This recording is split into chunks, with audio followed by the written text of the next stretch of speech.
Being lazy isn't something I usually think about during Holy Week, given how much is going on at church.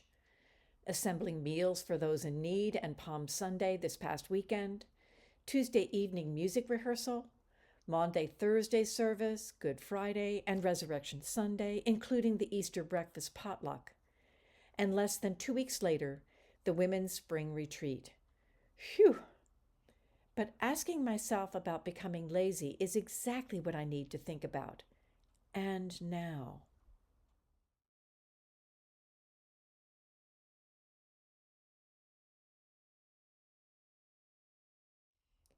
Paul made his living as a tent maker, and I can't imagine him being lazy about tent making or anything. Since I retired from my teaching career, I don't make a living in the traditional paycheck way of thinking. But I do work in my new career as a writer and speaker, some paid, and I volunteer in our community, all of which I love to do.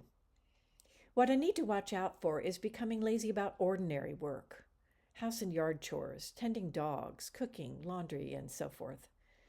So here's some advice from Martin Luther King Jr. Set out to do a job and do that job so well that the living, the dead, the unborn couldn't do it any better. If it falls our lot to be a street sweeper, sweep streets like Michelangelo painted pictures. Sweep streets like Beethoven composed music. Sweep streets like Leontine Price sings before the Metropolitan Opera. And sweep streets like Shakespeare wrote poetry. Sweep streets so well that all the host of heaven and earth will have to pause and say, "Here lived a great street sweeper who did his job well." I would do well to think about this when cleaning our floors. Trade and traders are mentioned several times in Scripture. Work in a trade, such as Paul's tent making, and work as a trader or merchant were honorable professions as long as they behaved honestly and there was agreement. But these days, one has to be especially careful about honesty and agreements.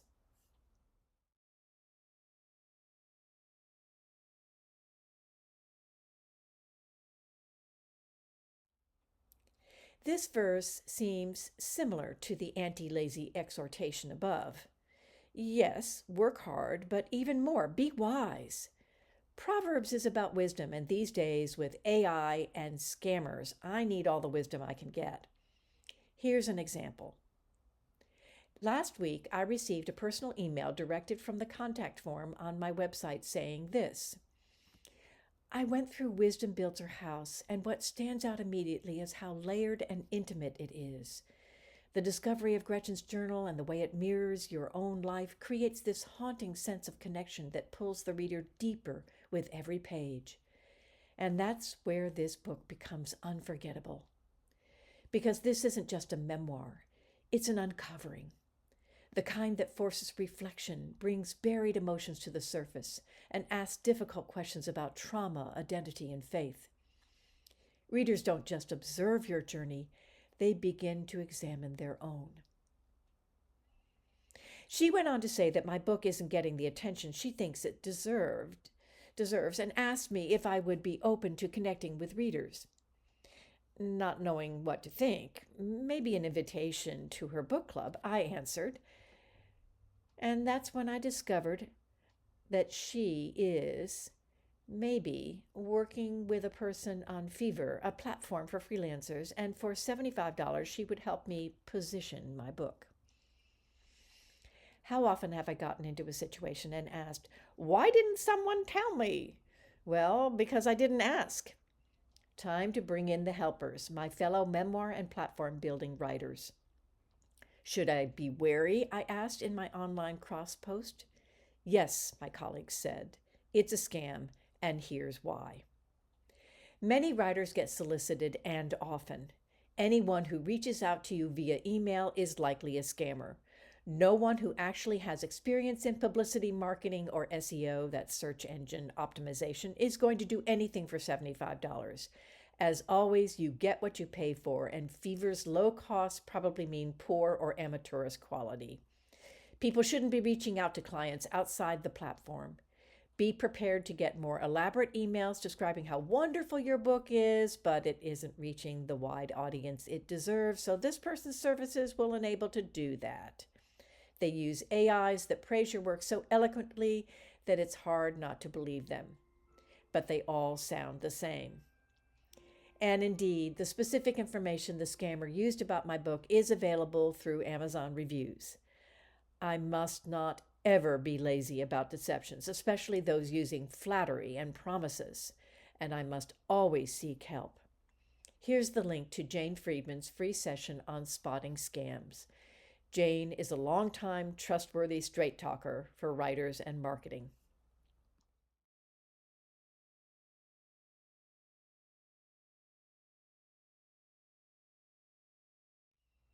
I can't be lazy with work or deceptions, but the greatest question I need to ask myself is this: am I becoming lazy about trusting God?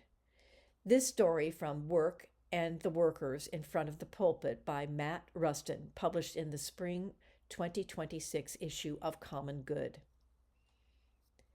In The Divine Conspiracy, Dallas Willard wrote about being a disciple of Jesus in daily living and a scenario about a plumber and fixing a pipe in a cold, dark, damp crawl space. Willard: you must never say, "It is only me and the pipe." It's never just you and the pipe. In that moment, you remember that you serve an all-powerful, creative God who gives guidance and wisdom to his servants. And you call out to him, asking for a solution to the problem. Rustin's and Willard's point: nothing in our lives is only about us and what we're doing. And so I ask, am I serving God while doing ordinary work? Am I asking God for helpers when facing possible deceptions?